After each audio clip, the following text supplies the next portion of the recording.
तो गाइज हमारे 5 तो ज्यादा टफ हो रहे थे, हमने क्या ले लिया, अभी 2 का ले लिया कि 2 अगर हमें डाइस का याजदी, आप समझ लो 5 की जगह अभी हम किस पे कह रहे हैं, 2 डाइस पे सेम आने पे हम याजदी कहेंगे। तो वो कैसे करेंगे गाइज, हमारा बेसिकली इसके पीछे लॉजिक क्या है कि जैसे ही रोल हो तो जो दोनों रोल हैं हमारे, अब ये क्या, इनका फेस क्या है 3 और 4, तो ये क्या है इक्वल्स टू नहीं है एक दूसरे के, तो ये क्या हो गया, कंडीशन फॉल्स हो गई। तो जब कंडीशन फॉल्स हो गई तो हम कितनी बार, मैंने आपको क्या बताया, हमें काउंट करना है कि कितनी बार हमें डाइस क्या करने पड़ेंगे, रोल करने पड़ेंगे कि हमारा सेम नंबर आए दोनों डाइसेस पे। तो एक रोल हो गया हमारा, दूसरे रोल पे भी नहीं आई, तो ये भी क्या हो गई, कंडीशन फॉल्स हो गई।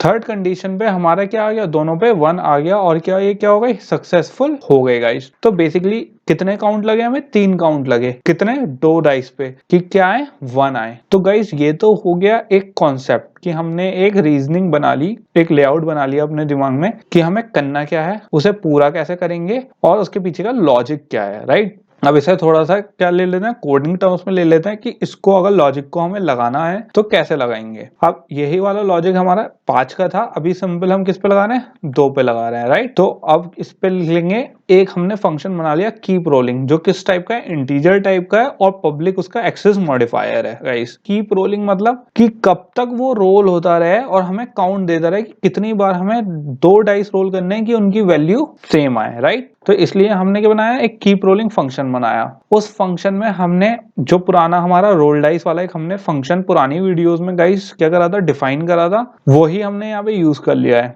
जिसको नहीं पता वो पुरानी वीडियोस जाके गाइस रैंडम नंबर वाली देख सकता है, उसमें मैंने बहुत अच्छे से डिफाइन करा था कि कैसे रोल डाइस का हमने फंक्शन बनाया और उसमें हमने फेसेस कैलकुलेट करे थे। तो मैंने एक इंटीजर बना लिया डाइस 1, एक इंटीजर बना लिया डाइस 2, उसमें क्या कॉल कर लिया मैंने, दोनों जो फंक्शन थे हमारे वो कॉल कर लिए, राइट। रोल डाइस वाले दोनों नहीं, सेम फंक्शन 2 अलग अलग इंटीजर में कॉल कर लिया गाइस मैंने। जब आप काउंट करोगे कोई इनिशियल वैल्यू तो होगी, फर्स्ट बार तो फेक हो गई आप, तभी तो लूप शुरू होगा हमारा, राइट। तो काउंट हमेशा क्या होगी, हमारी इनिशियल 0 की ना हो, 0 ना होगे 1 से स्टार्ट होगी गाइस, क्योंकि पहले रोल से ही हमारी क्या हो जाएगी, काउंट शुरू हो जाएगी। उसके बाद मैंने क्या कर दिया, एक व्हाइल लूप लगा दिया, not equals to dice equals to dice 1, parenthesis में क्या लिख दिया हमने, डाइस 1 इक्वल्स टू डाइस 2। अब इसे देख लेते हैं ये कंडीशन कैसे हमारी वर्क करेगी और इसमें क्या क्या होगा, राइट। अब इसके अंदर जो इसकी बॉडी है गाइस व्हाइल लूप की, उसमें क्या दे दिया मैंने, डाइस को कॉल करवा दिया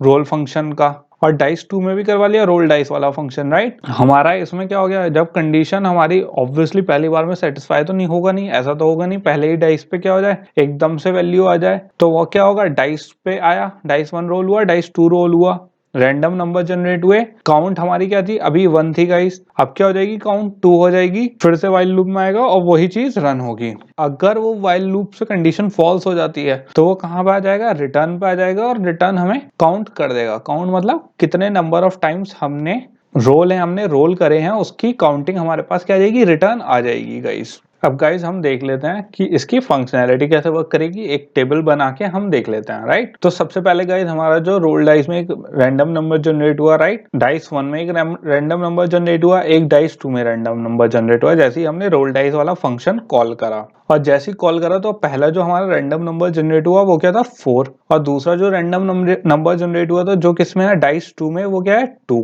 उसके बाद हमारी काउंट क्या हुई, 1 हुई गाइस। उसके बाद कहाँ गया, व्हाइल लूप में गया, उसने व्हाइल लूप में चेक करा कि क्या 4 और 2 दोनों एक दूसरे के इक्वल हैं, तो यहाँ पे क्या कंडीशन क्या हो गई, फॉल्स हो गई। अब गाइस आपको ये देखना है, जैसी हमारी व्हाइल, इसमें 2 चीजें चल रही हैं गाइस, हमने यहाँ पे नॉट इक्वल टू क्यों यूज करा है, कि अगर डाइस इक्वल्स टू ना हो एक दूसरे के तो व्हाइल लूप शुरू हो, और जब तक शुरू हो जब तक वो वैल्यू क्या नहीं हो, फॉल्स ना हो, मतलब जैसी वो वैल्यू ट्रू होगी कि हाँ दोनों डाइस इक्वल हैं, वो बाहर आ जाए लूप के और काउंट दे दे कि अच्छा इतने, उस पे हमारी दोनों कंडीशन ट्रू थी। लेकिन यहाँ पे कैसे होगा, जैसे मेरी डाइस 1 की वैल्यू क्या आ गई, यहाँ पे 4, यहाँ पे क्या आ गई 2, यहाँ पे इसके अंदर क्या वैल्यू हो गई, फॉल्स हो गई, right. Dice 1 is not equals to dice 2, जब पैरेंथेसिस की अंदर की वैल्यू फॉल्स है और बाहर नॉट इक्वल्स टू लगा हुआ है, तो हमने पीछे वाली वीडियोस में पढ़ा था नॉट इक्वल्स टू का क्या काम है, जो हमारा ओरिजिनल वैल्यू आती है उसको नॉट मतलब अपोजिट कर देता है। तो जो हमारी पैरेंथेसिस के अंदर फॉल्स था गाइस, अब वो क्या हो चुका है, ट्रू हो चुका है। मतलब व्हाइल लूप के अंदर क्या वैल्यू आ चुकी है, ट्रू। ट्रू मतलब कि वो लूप चलेगा। फिर से डाइस घूमेगी, फिर से उसमें एक नंबर स्टोर होगा, फिर से एक दूसरा नंबर स्टोर होगा, उसकी काउंट बढ़ जाएगी, फिर वो बढ़ जाएगा, फिर सेम जब तक ये वैल्यू ट्रू आती रहेगी गाइस तब तक ये लूप चलता रहेगा, और जैसी वैल्यू फॉल्स होगी वो बाहर आके हमें काउंट दे देगा। तो होपफुली आपको थोड़ा सा समझ में आया हो। इसकी पूरे देख लेते हैं कैसे रन होगा गाइस ये। तो इसकी लूप कंडीशन क्या हुई, ट्रू मैंने आपको बता दिया। फिर ये यहाँ पे आया डाइस 1 एंड 2 पे क्या हुआ, हमारा रोल डाइस फंक्शन कॉल हुआ। इसमें क्या है guys, math dot random, right. जब हमारा रैंडम फंक्शन यहाँ पे चला तो उसमें अब क्या गई वैल्यू 6 गई, यहाँ पे क्या चली गई 5 चली गई डाइस 2 के अंदर, और उसकी काउंट अब 1 से हटके क्या हो गई 2 हो गई गाइस, क्योंकि ये सेकंड हमारा वो है रोल है। इसके बाद वो दोबारा डाइस पे गया, यहाँ पे उसने चेक करा क्या 6 एंड 5 एक दूसरे के इक्वल है, उसने कहा फॉल्स, फॉल्स हुआ, फॉल्स नॉट यहाँ पे आया पैरेंथेसिस के बाहर, उसकी वैल्यू क्या हो गई ट्रू। तो जब व्हाइल लूप की फिर से वैल्यू ट्रू हुई तो काउंट बढ़ गए, क्या हो गया 2, और जो लूप की कंडीशन है वो ट्रू हो गई, तो फिर से लूप चल गया गाइस। ये फिर अंदर आया, फिर डाइस 1 और डाइस 2 की क्या हुई, फिर से रैंडम वैल्यू चली गई। अब रैंडम वैल्यू क्या गई 2 एंड 3, 2 एंड 3 आई, काउंट फिर बढ़ गया किस पे 3 पे, और डाइस पे ये फिर यहाँ पे आया। तो जैसे ही यहाँ पे आया तो ये क्या हुई वैल्यू 2 एंड 3 यहाँ पे फॉल्स हो गई, फॉल्स होने के बाद नॉट इक्वल टू लगा वो ट्रू हो गई, फिर से व्हाइल लूप पे क्या आ गई वैल्यू ट्रू, मतलब लूप अभी चलेगा। फिर लूप अंदर आया गाइस, फिर पूरा लूप चला। अब जो नंबर आए वो दोनों क्या है, डाइस में दोनों आए 1 गाइस, और जैसे ही यहाँ पे 1 आया काउंट की वैल्यू क्या हो गई 4 हो गई, ठीक है, यहाँ पे टर्मिनेट हो गया। फिर लूप से ये बाहर गया, फिर व्हाइल लूप पे गया। अब इस बार थोड़ा सा क्या चेंज हो गया गाइस, दोनों वैल्यू हमारी सेम है, तो dice 1 equals to dice 2, dice 1 की वैल्यू 1, डाइस 2 की वैल्यू भी 1, तो दोनों क्या हो गए एक दूसरे के इक्वल्स हो गए। तो यहाँ पे जो पूरी कंडीशन है इसकी वैल्यू क्या हो गई, पैरेंथेसिस के अंदर जो हमारा dice 1 equal double equals to dice 2 लिखा हुआ है, अब वो क्या हो चुका है गाइस ट्रू हो चुका है, और बाहर क्या है हमारे नॉट इक्वल्स टू। तो नॉट इक्वल्स टू और ट्रू जब होगा तो वो क्या रिजल्ट मिलेगा हमें फॉल्स। तो जैसे ही व्हाइल लूप के अंदर फॉल्स आया गाइस, फॉल्स मतलब व्हाइल लूप को पता चल गया अब कंडीशन हमारी फॉल्स हो गई, तो वो कहां चला जाएगा बाहर चला जाएगा, और काउंट हमारी क्या थी गाइस 4, और वो 4 हमें जैसे अगर हमें काउंट कैलकुलेट करनी है तो हम सिंपल एक प्रिंट एलन करके system dot out dot println, और हम काउंट को क्या कर सकते हैं फेच कर सकते हैं गाइस। बेसिकली हम देख सकते हैं कि कितने काउंट में हमारे 2 डाइस क्या हुए सेम नंबर, 1 नंबर जो है हमें क्या दिया उसने हमें आउटपुट दिया, राइट। अब इसके बाद क्या देखेंगे गाइस, अभी हमने देखे 2 डाइस, आप देखेंगे 3 डाइस। अब गाइस 3 डाइस का भी फंक्शनैलिटी इसमें आपको थोड़ी सोचने की जरूरत है। ऊपर की फंक्शनैलिटी तो कोई ज्यादा चेंज होगी नहीं, यहाँ पे सिंपली हमने एक डाइस और ऐड कर दिया इंटीजर टाइप का,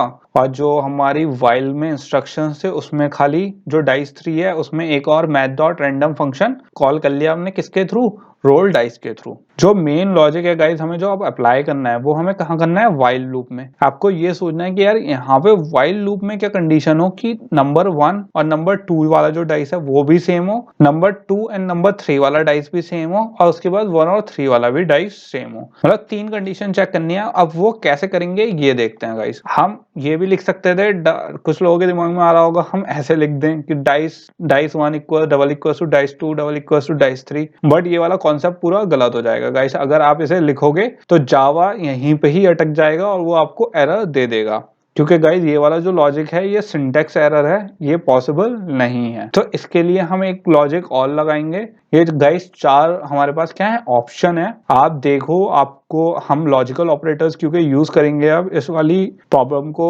फेस करने के लिए। अभी तक सिंपल क्या कर रहे थे guys, simple double equals to use कर रहे, कंडीशनल ऑपरेटर्स देख के अप्लाई कर दे रहे थे उसे, लेकिन अब कंडीशनल ऑपरेटर्स से हम नहीं कर सकते। अब क्या हमें यूज करना है लॉजिकल ऑपरेटर्स, और लॉजिकल ऑपरेटर्स क्या होते हैं गाइस की डिसीजन मेकिंग में जो हेल्प करते हैं, और ये हम बैक के जो हमारे पुराने लेसन्स थे उसमें ऑलरेडी हम बहुत डिटेल में पढ़ चुके हैं कि लॉजिकल ऑपरेटर्स कैसे होते हैं और कैसे वर्क करते हैं, राइट। तो गाइस आप इस पे ट्राई करो, कोशिश करो कौन सा ऑप्शन सही है, कौन सा हमें सही रिजल्ट देगा, और उसके बाद आप आगे की वीडियो देखो। जिसको नहीं आ रहा उसकी भी कोई टेंशन नहीं गाइस, मैं बताता हूँ ऐसा क्यों। तो बेसिकली गाइस यहाँ पे हमारा क्या होगा, ऑप्शन सेकंड सिलेक्ट होगा, ऑप्शन सेकंड यूज होगा हमारा, वो डिस्कस कर लेते हैं ऐसा क्यों और यहाँ पे ऐसा क्यों हो रहा है। सबसे पहले हम फर्स्ट वाला जो ऑप्शन था उस पे देख लेते हैं, वो वाले ऑप्शन से क्या हमारे पास रिजल्ट आएगा और क्यों हमने सेकंड वाला ऑप्शन यूज करा, बाकी 3 क्यों नहीं यूज करे। हम सबसे पहले इस वाले उसको देख लेते हैं। तो यहाँ पे गाइस ये बेसिकली क्या कर रहा है, मैंने यहाँ पे कौन सा ऑपरेटर लगाया लॉजिकल में,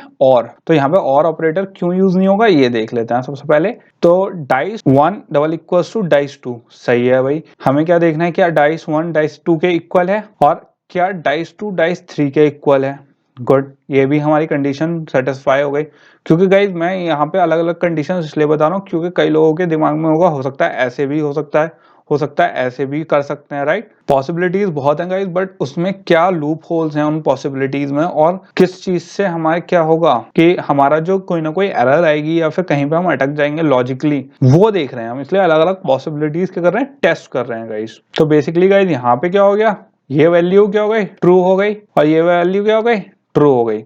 अब किस चीज के लिए देखते हैं, हम इन वाले डाइसेस के लिए देख लेते हैं। ये क्या हो गया, डाइस 1 हो गया जिसकी वैल्यू क्या है 6 है, इसकी वैल्यू 3 है, और थर्ड डाइस की वैल्यू क्या है 1 है, राइट। अब जब हमारा ये वाला फर्स्ट वाला डाइस और सेकंड वाला डाइस चेक करेंगे तो ये क्या हो गई, फॉल्स हो गई, और ये वाली क्या हो गई हमारी जो 3 ये भी फॉल्स हो गई। डाइस 1 क्या हो गया 6, डाइस 2 क्या हो गया 3, डाइस 2 यहाँ पे क्या है 3, और डाइस 3 क्या है 1। तो गाइज जब यहाँ पे कंडीशन फॉल्स है और ये वाली कंडीशन भी फॉल्स हो गई, तो और में क्या होता है, कोई भी अगर कोई कंडीशन फॉल्स होती है तो दोनों कंडीशन अगर फॉल्स होती है तो हमारे पास एंड रिजल्ट क्या मिलता है, फॉल्स, राइट। तो यहाँ पे जब दोनों कंडीशन फॉल्स हो गई और व्हाइल लूप फॉल्स हो गया, तो गाइज यहाँ पे जब व्हाइल लूप के अंदर फॉल्स कंडीशन चली गई तो वो रोल ही नहीं करेगा आगे, वो सिंपल क्या कर देगा, व्हाइल लूप को रन ही नहीं करेगा, वो सिंपल बाहर आ जाएगा और क्या कहेगा, ओके काउंट दे देगा आपको। लेकिन हमें क्या चाहिए कि अगर जब तक व्हाइल लूप रन हो, जब तक तीनों डाइस सेम ना हो। लेकिन इस वाली कंडीशन में क्या कर रहा है वो, इस वाली कंडीशन में क्या कर रहा है वो, व्हाइल लूप रन ही नहीं कर रहा। तो ये कंडीशन तो हमारे आउटराइट हर तरीके से क्या है, गलत है।